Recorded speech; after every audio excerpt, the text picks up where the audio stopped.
So starting with the next struct, that is vk instance, that is vk instance create info, right? And I'll just name it as instance, like instantiating it, right? Instance create info, right? And like this.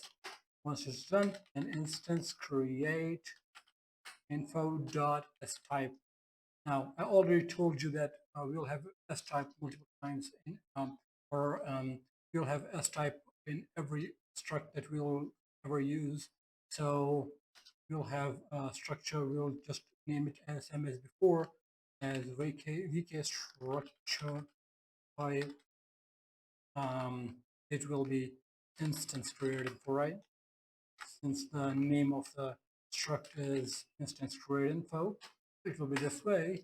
Then instance create info dot, it will be the application info, which is pointer to the application info. So we'll pass the reference to the app info. Now you should take a hint from it, like here you can see the P, which means pointer. So it is pointer to the application info.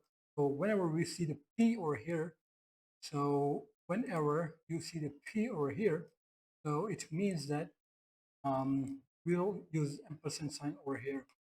So this is a beautiful hint for you guys. Once this is done, then we will create a variable that is uint32 underscore t, and we'll name it as glfw extension. What the fuck is this? Extension count, right? And we'll name it as, we'll assign 0 to it. So I've already told you what extensions are in the last lesson. So the next is const char pointer,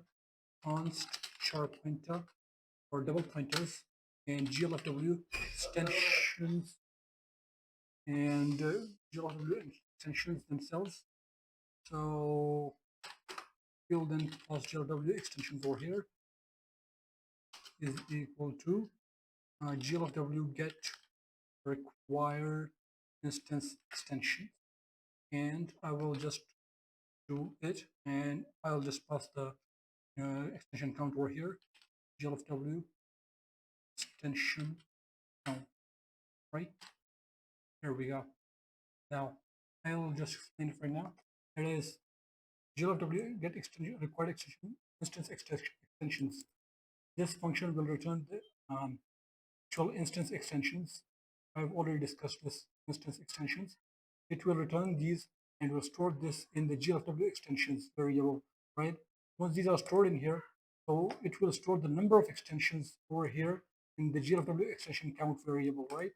Once these are stored in here, then it will automatically store these, right? So now we can utilize these variables for our intentions and our tasks. So how to do that? Well, let's implement these.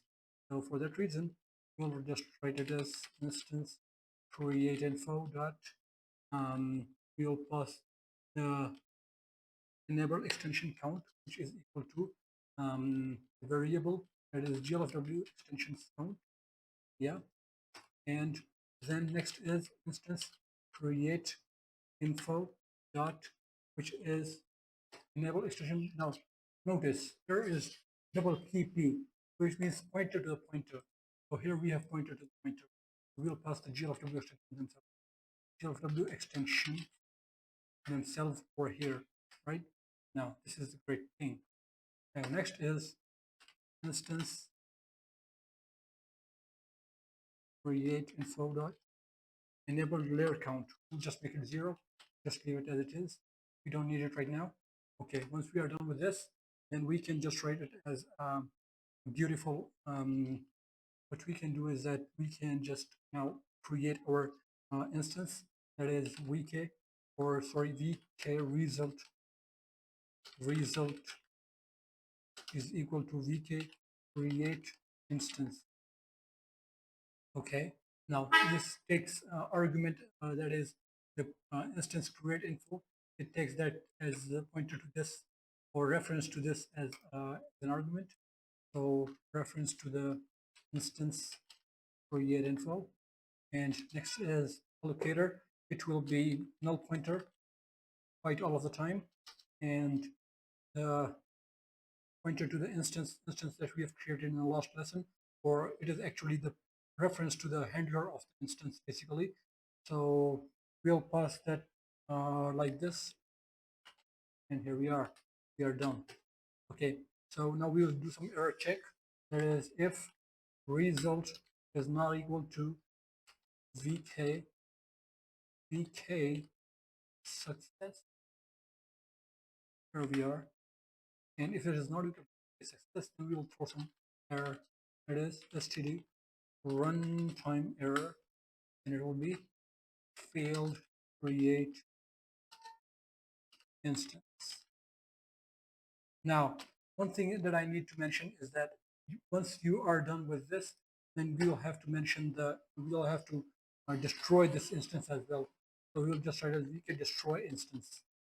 And on here, we'll pass the handler, the vk instance handler. So here's this instance, and allocator. We know that it will be null pointer point all of the time. We'll pass the null pointer. Now, the actual concept is that once we are done with the instance creation stuff, and we are just like closing, I mean, we have just triggered the cross button over here, the close button over here in the top menu. So it will just trigger the this function, that is glfw should close. And when this will close, so at the end, we will call this engine cleanup function. And I think we have already called it or not. Oh yeah, we have called it in here. So in the end, it will be called, like when we will just press the cross button. So it will be, this function will be called, and it will come over here and destroy the instance like this. It will destroy our instance first, then will destroy the window, and then it will terminate our program. And that's all we have to do in this lesson. And now we can just run the program.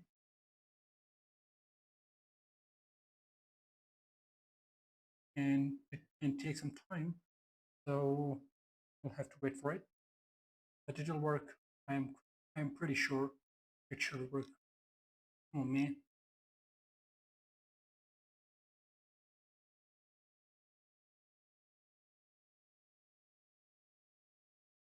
Oh, we got another error. Yeah, this is an error. I know what it is.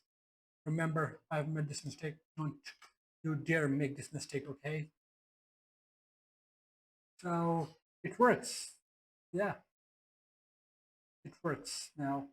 I'm pretty sure it works for this time. Yep, it works. And we'll see some error check that if it prints some error or not. So this is really important, like error check that we did in the last line. It has failed to create instance. If it just print that, it means we haven't created our instance the right way, or there's some error in the instance creation. So yeah, this is working actually. And here we can't see any error or like something like failed to create instance or something like that.